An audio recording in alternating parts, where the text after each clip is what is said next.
L'huile de noix se fait de janvier à avril lorsque les noix sont bien sèches.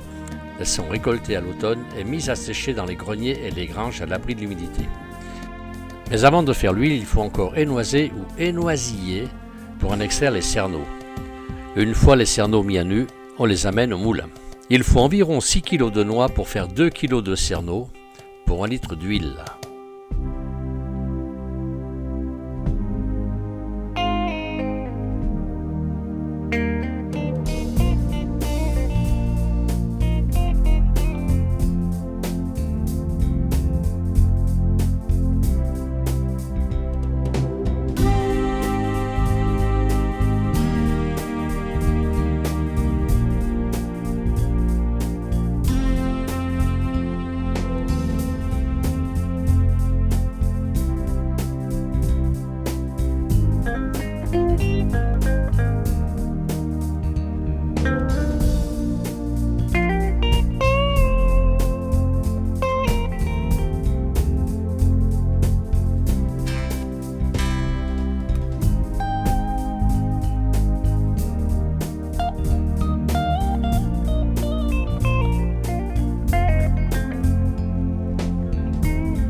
Après le broyage, la pâte est chauffée lentement dans un poêle en fonte disposé sur un foyer.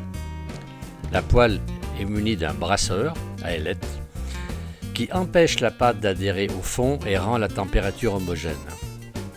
La chauffe est une question de savoir-faire et c'est là que se joue la réputation du moulin et surtout celle du meunier. La température recherchée est environ 75 degrés.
C'est ensuite sous une presse de plusieurs dizaines de tonnes de pression au centimètre carré que l'on présente les cerneaux.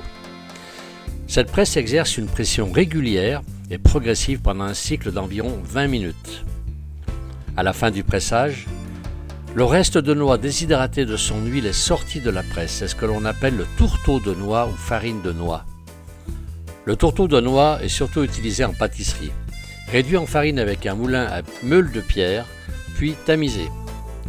Le principe de fabrication suivant une méthode ancestrale est transmis de génération en génération par les anciens qui viennent faire leur huile au moulin.